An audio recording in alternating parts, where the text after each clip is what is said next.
গ্রামের নাম তালপুর, কিন্তু তালপুর নাম হলেও সেখানে একটাও তাল গাছ নেই। এই গ্রামের মানুষ তালের বড়া খেতে পায় না বললেই চলে। সুযোগ বুঝে অন্য একটা গ্রাম থেকে তালের বড়া বানিয়ে নিয়ে আসে মহেশ। সেই বড়া তালপুরের গ্রামবাসীদের কাছে সে বিক্রি করা শুরু করে। ঝুড়ি ভর্তি করে তালের বড়া নিয়ে বসে আছে মহেশ। এই গ্রামে তো একটাও তাল গাছ নেই, তালের বড়া হয়তো এখানকার মানুষ খেতে পায় না। মনে হচ্ছে বড়াগুলো এখানে বিক্রি করলে ভালো টাকা লাভ করতে পারবো। তালের বড়া, তালের বড়া, ছোট বড় তালের বড়া, নরম গরম তালের বড়া, খাবে যদি জলদি এসো, মিষ্টি মধু স্বাদে ভরা। তালের বড়া, তালের বড়া। তা হ্যাঁ গো, তালের বড়া কত করে দিচ্ছ? দুটো বড়া 10 টাকা। খেয়ে দেখুন দাদারা, একবার খেলে বারবার খেতে মন চাইবে। একেবারে টাটকা তাল দিয়ে তৈরি। অনেক দাম বলছেন দাদা।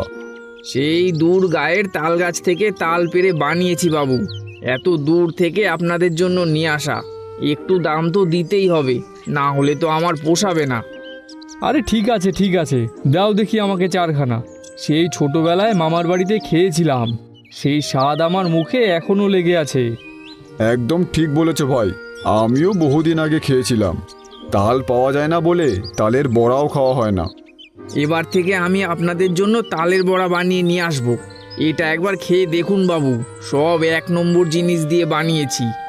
বেশ, দাও দেখি কেমন বানিয়েছো। ভালো লাগলে বাড়ির সবার জন্য নিয়ে যাব। এই যে নিন বাবু। আজ সব বড়া বিক্রি হয়ে গেছে। শেষের দিকে অবশ্য কয়েকজন লোক এসেছিল, তাদের তো দিতে পারলাম না। কাল আবার বড়া বানিয়ে আনবো, কালও নিশ্চয়ই অনেক বিক্রি হবে, আর আমি ভালোই লাভ করতে পারবো।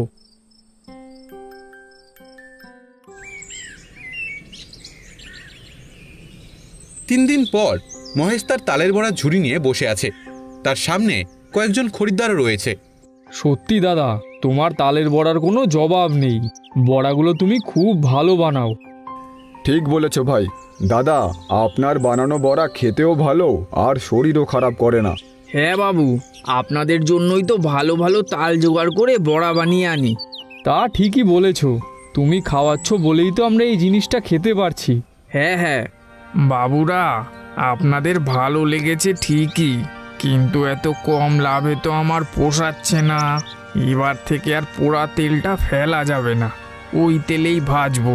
তালের পরিমাণও কমিয়ে ভেজাল বাড়িয়ে দেব, তাহলেই তো আমার লাভটা বাড়বে। হা হা হা হা হা।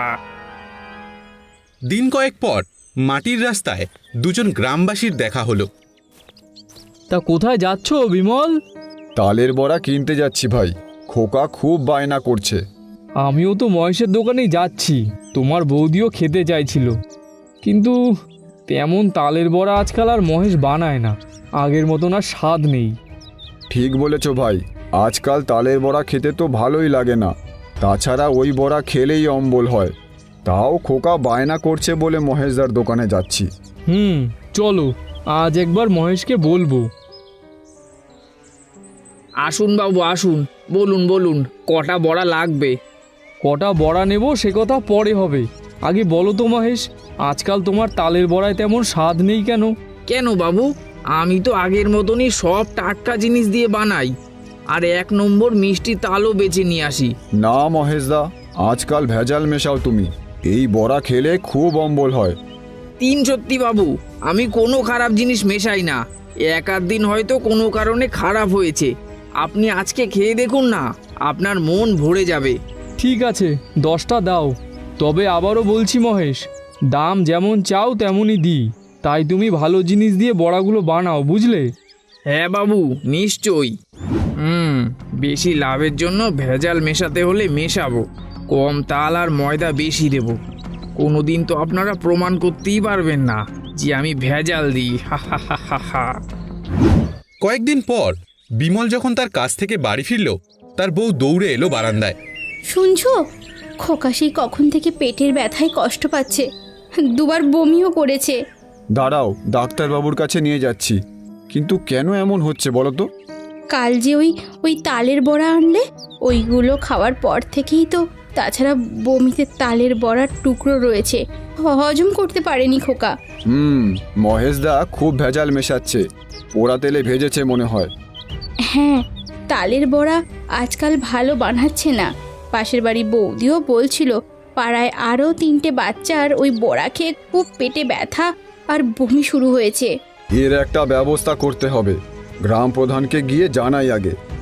গ্রাম প্রধানের সভায় মহেশ ও কয়েকজন গ্রামবাসীরা দাঁড়িয়ে আছে। মহেশ, তোমার বানানো তালের বড়া খেয়ে বাচ্চারা অসুস্থ হয়ে পড়েছে, তুমি কি ভেজাল মেশাচ্ছ? আরে না না বাবু, সব খাঁটি জিনিস দিয়েই তো আমি বড়া ভাজি, কোনো ভেজাল দিই না।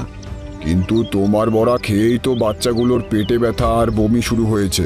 না না বাবু, আমার বড়া খেয়ে কেউ অসুস্থ হতে পারে না, আমি তো খারাপ জিনিস দিই না, অন্য কোনো কারণ থেকে হতে পারে। আচ্ছা, তুমি তাহলে স্বীকার করবে না। বেশ, আমি গ্রামবাসীদের নির্দেশ দিচ্ছি।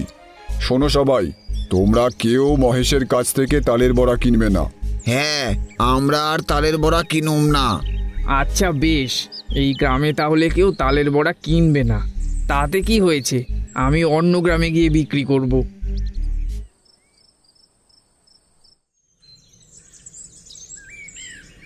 পরের দিন পাশের এক গ্রামে তালের বড়া নিয়ে হাজির হলো মহেশ।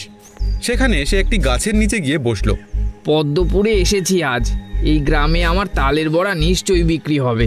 তালের বড়া, তালের বড়া, ছোট বড় তালের বড়া, নরম গরম তালের বড়া, খাবে যদি জলদি এসো, মিষ্টি মধু স্বাদে ভরা, তালের বড়া, তালের বড়া। একজন ব্যক্তি তার সামনে এলো। আরে, তুমি দেখি তালের বড়া বিক্রি করতে এসেছো, কিন্তু এই গায়ে কেউ কি তোমার তালের বড়া কিনবে? এমন কেন বলছেন বাবু? এখানে কত তাল গাছ আছে দেখেছো? সবাই তো বাড়িতেই তালের বড়া বানিয়ে খায়। কিন্তু বাবু, আমার বানানো বড়া যদি একবার খেয়ে দেখেন তাহলে বুঝতে পারবেন এগুলো খেতে কত স্বাদ। তাছাড়া বড়া বানানোর খাটনি থেকেও তো রেহাই মিলবে। খুব স্বাদ বলছো? ঠিক আছে, দাও দেখি দুটো। এই যে নিন বাবু। সেই ব্যক্তিটি একটা বড়া খেয়ে দেখলো। ইস, এ কেমন তালের বড়া বানিয়েছো? পোড়া তেলের গন্ধ, কেমন তেতো তেতো লাগছে। ভালো তাল দিয়েও তো বানাওনি, মনে হচ্ছে ময়দা বেশি করে দিয়ে রেখেছো। কিন্তু বাবু, আমি তো ভালো তাল দিয়েই বড়া বানিয়েছি। সে তো খেয়েই বুঝেছি। শোনো, তোমার তালের বড়া এই গায়ে কেউ কিনবে না। এ হে, মুখটা পুরো তেতো হয়ে গেল।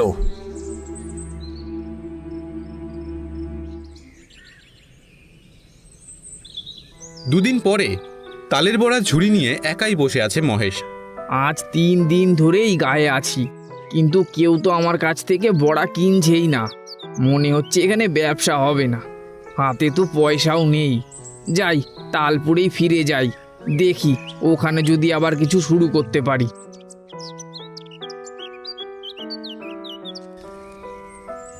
মহেশ ঠিক করলো তালপুরে ফিরে গিয়ে গ্রাম প্রধানের কাছ থেকে মহেশ ক্ষমা চাইবে।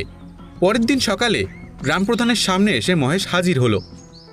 বাবু, আমাকে ক্ষমা করে দিন বাবু, বেশি লাভের আশায় আমি তালের বড়াতে ভেজাল মেশাতে শুরু করেছিলাম। তুমি তখন স্বীকার করনি মহেশ। আমার অন্যায় হয়েছে বাবু, আর কোনোদিনও এমন হবে না। আমাকে আপনি তালের বড়া বিক্রি করার সুযোগ করে দিন বাবু। হ্যাঁ, আর এই বেশি লাভ করতে গিয়ে গ্রামের বাচ্চাদের জীবন নিয়ে খেলা করেছো তুমি। তোমাকে আর এই গ্রামে বড়া বিক্রি করতে আমি দেব না। বাবু, আমাকে আপনি ক্ষমা করুন বাবু, এমন ভুল আমি আর কোনোদিনও করব না। তালপুরে অসৎ মানুষের জায়গা নেই মহেশ, তুমি যেতে পারো। পথের ধারে মহেশ মাথা নিচু করে বসেছিল। সকাল থেকে একটা দানাও পেটে পড়েনি। গ্রামের প্রধানও বড়া বিক্রি করার অনুমতি দিল না। কি করে যে পেটটা চালাবো কে জানে। এক ধনী ব্যক্তি সেই গ্রামের পথ দিয়েই যাচ্ছিল। আরে মহেশ যে, কি হয়েছে, কাঁদছো কেন? বাবু, তালের বড়ায় ভেজাল মিশিয়েছিলাম বলে গ্রামের প্রধান আমার ব্যবসা বন্ধ করে দিয়েছে। আজ ক্ষমা চাইতে গেছিলাম, কিন্তু উনি আমাকে বড়া বিক্রি করার অনুমতি দিলেন না। এইদিকে যে আমার খাবার জুটছে না বাবু। তুমি খুব অন্যায় করেছিলে মহেশ। তবে তোমাকে আমি একটা সুযোগ দিতে পারি। কি সুযোগ বাবু? আমার বাড়িতে কৃষ্ণের পুজো আছে, সেই পুজোর ভোগ ও প্রসাদের জন্য তুমি তালের বড়া বানিয়ে দেবে। পরিবর্তে খাবার ও টাকা দুই পাবে। কি পারবে তো? খুব পারবো বাবু, খুব পারবো। শোনো, তুমি যদি খাঁটি জিনিস দিয়ে বড়া বানিয়ে দাও তাহলে আমি গ্রাম প্রধানকে অনুরোধ করব যাতে উনি তোমার আবার ব্যবসা করার অনুমতি দেন। তাহলে তো খুব ভালো হয় বাবু, আমি আপনাকে 1 নম্বর জিনিস দিয়ে বড়া বানিয়ে দেব। ঠিক আছে, চলো তাহলে, কালী পুজো।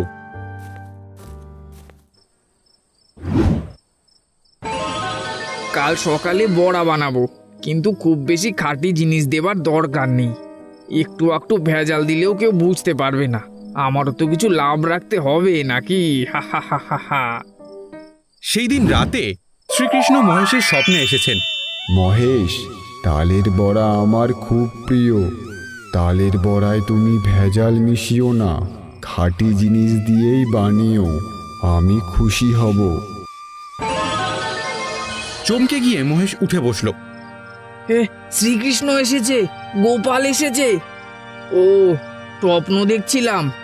না না, স্বপ্ন নিয়ে ভেবে কাজ নেই।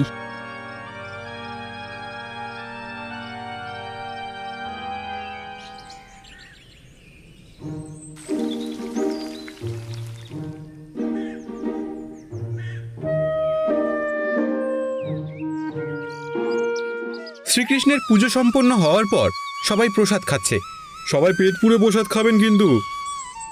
আয়োজন তো খুব ভালোই হয়েছে দাদা। আর এই তালের বড়া কে বানিয়েছে? কে আবার? আমাদের মহেশ। মহেশ? বাহ, মহেশ দেখছি একেবারে খাঁটি জিনিস দিয়ে বানিয়েছে আজ। সত্যি তালের বড়ার স্বাদ দারুণ হয়েছে। হ্যাঁ, মহেশ ভেজাল দেওয়া ছেড়ে দিয়েছে। ওকে আবার তালের বড়া ব্যবসা করার সুযোগ দিন প্রধানবাবু।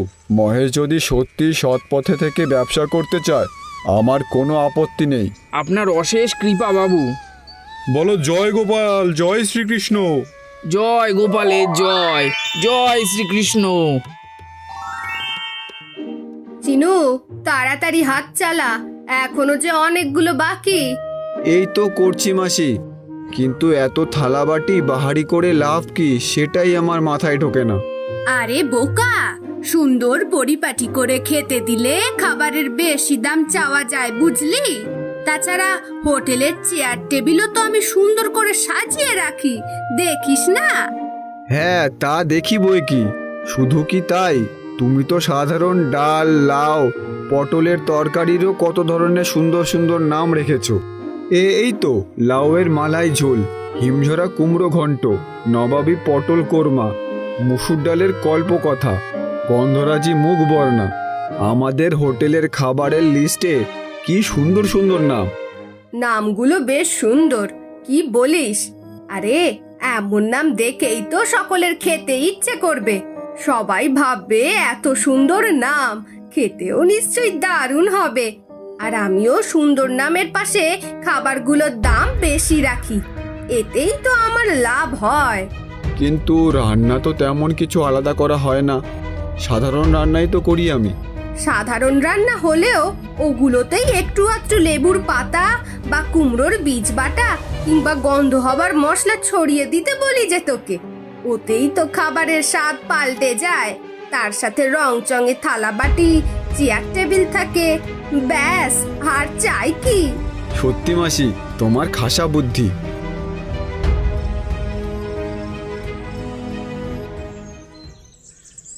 ওরে চিনু, দেখ ওই বাবু আর কি চাইছে দেখ। বাবু আর কি নেবেন? আমাদের হোটেলের স্পেশাল আইটেম কাঁচকলার মাখানি আর ঝিঙের বাদশাহী মোরব্বা, এই দুটো একবার খেয়ে দেখুন। আরে না না বাবা, আমি তো খেয়েছি, আর কিছুই লাগবে না। এসেছেন যখন একবার খেয়ে দেখুন বাবু, অন্য কোথাও এই আইটেম পাবেন না। নিয়ে আসি বাবু 1 প্লেট করে। নাম শুনেই তো খেতে ইচ্ছে করছে। আচ্ছা ঠিক আছে, তুমি ওই ঝিঙের বাদশাহী মোরব্বাই 1 প্লেট নিয়ে এসো তো দেখি। আচ্ছা বাবু।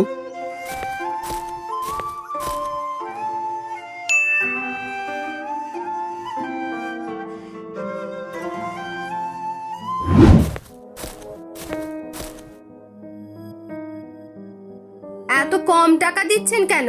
আপনি আগে যে খাবার খেয়েছিলেন তাতেই তো 500 টাকা হয়েছে। তারপর আপনি যে ঝিঙে আর কাঁচকলার 2 প্লেট অর্ডার দিলেন, সেই দুটোর দামই তো 600 টাকা। কই, আমি তো কাঁচকলার কিছু অর্ডার দিইনি, আমি তো শুধু ঝিঙে। এত বয়স হয়েছে আপনার আর মিথ্যে বলছেন? আপনি কি কি অর্ডার দিচ্ছেন সবই তো আমি এখান থেকে দেখছি।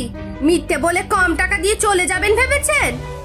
আপনি ভুল করছেন, আমি তো শুধু ঝিঙের প্লেটই অর্ডার করেছিলাম আর সেটাই খেয়েছি। তাছাড়া আমার কাছে তো আর টাকাও নেই। হায় ভগবান, আমার ব্যবসা যে লাতে উঠে যাবে। খেয়ে দে টাকা দিতে চায় না এরা। শুনুন, টাকা যদি দিতে না পারেন তাহলে আপনার ওই ছাতাখানা দিয়ে যান, ওটা দিয়েই আমি পুষিয়ে নেব। ও, হোটেলের নামে আপনি জোর চুরির ব্যবসা ফেলেছেন? ঠিক আছে, এই নিন, রাখুন আপনি এই ছাতা।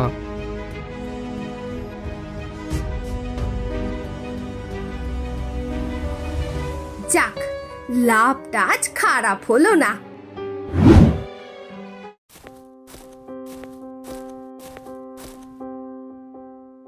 চিনু, ঠাকুমাকে বসতে দে, দেখ উনি কি খেতে চান। আসুন ঠাকুমা, বসুন। বাহ, বেশ সুন্দর হোটেল তোমাদের। ঠাকুমা কি খাবেন বলুন? লাউ মহারানী, বাদশাহী কচুয়া, সুগন্ধি টাটা ভাপে, না ফুলকপির আমেত্তি, সব পাবেন। বলো কি, এমন নাম তো জীবনে শুনিনি। এমন খাবার খাইও নি কোনোদিন। খেয়ে দেখুন ঠাকুমা, খুব ভালো লাগবে। তা নিয়ে এসো ভাত আর একটা ভালো কিছু তরকারি। আচ্ছা ঠাকুমা।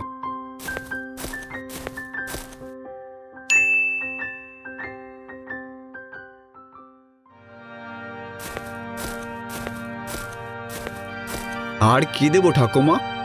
না না, আর কিছু চাই না। তোমাদের বাহারের নাম, কিন্তু খাবার তো ভালো নয়। আর কিছু আমি নেব না। বুড়ির হাতে বেশ সুন্দর একটা ব্যাগ রয়েছে দেখছি, ওটা হাতাতে হবে। এই যে নাও খাবারের দাম। এ আপনি কি দিচ্ছেন ঠাকুমা? পরে যে তরকারি নিলেন সেটার দাম তো দিলেন না। পরে আবার কোথায় তরকারি নিলাম আমি? একবারই জানেওয়ার নিয়েছি। আপনি ভুলে গেছেন বোধহয়, পরের বার তো ফুলকপির আমিত্তি নিলেন।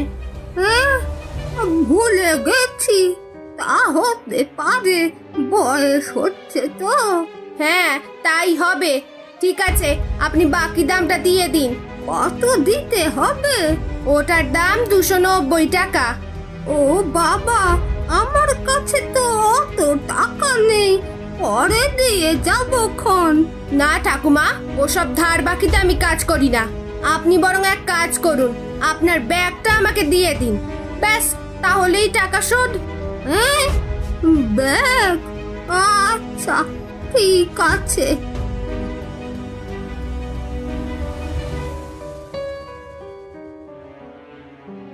এসব কি করছো মাসি? এমন মিথ্যে কথা বলে লোকের কাছ থেকে জিনিস নিলে কি কেউ আসবে আমাদের হোটেলে? ওরে চিনু, এটা হলো আর এক ধরনের লাভ।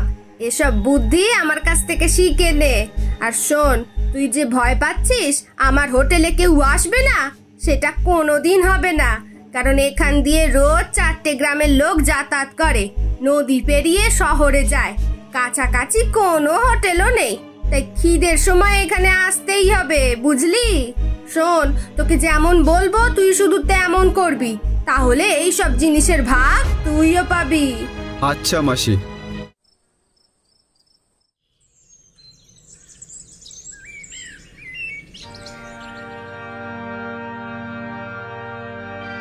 মানু, আয় মা, কিছু খেয়ে নে।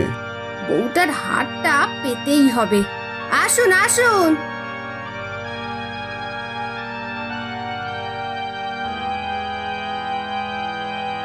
নিন বৌদি, মোচার কোরমা আর একটু সুগন্ধি মুসুরি, আর একটু নিন।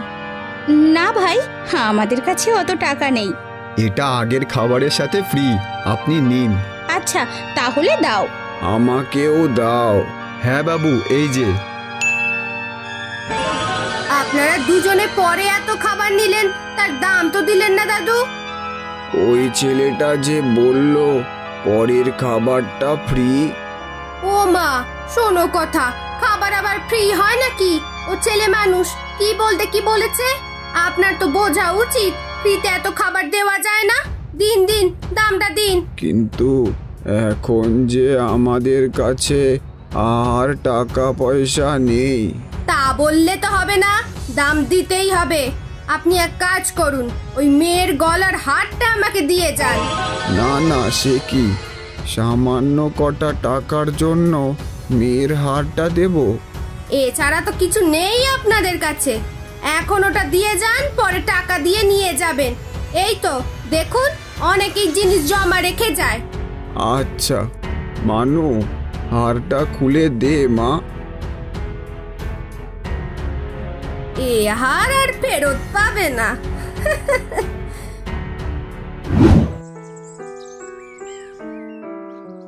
মানু, কি হয়েছে তোমার? মন খারাপ কেন? দেখো না, আজ বাবার সাথে হোটেলে খেতে গিয়েছিলাম। কিছু টাকা কম পড়েছিল বলে হোটেলওয়ালি আমার হারটা জমা রেখেছে।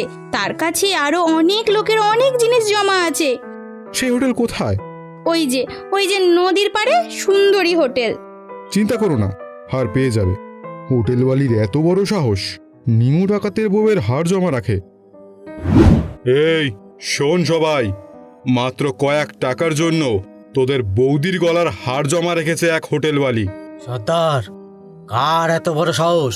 চলুন, এক্ষুনি চলুন, ও ধর থেকে মাথা এক্ষুনি আলাদা করে দেব। হ্যাঁ সর্দার, চলুন, ওকে মজা দেখাবো। শোন, তবে একটু পর যাব, লোকজনও থাকবে না। হোটেলওয়ালি নিশ্চয়ই হোটেলে কাজ করবে, তখনই গিয়ে ওর হোটেলের 12টা বাজিয়ে দেব।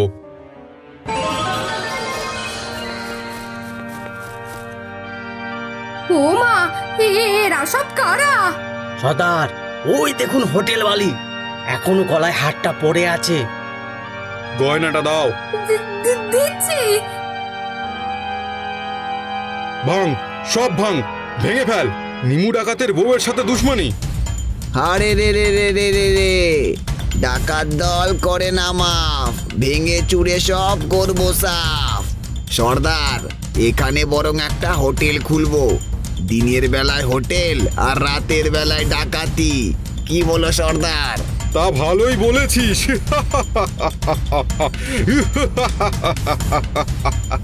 হায় হায়, হে তোমরা কি করলে? আমার এতদিনের কষ্ট, আমার ব্যবসা, টাকা সব শেষ হয়ে গেল। মাসি, এই জন্যই বোধহয় বলে বেশি লোভ ভালো না। চিনু, তুই ঠিকই বলেছিস।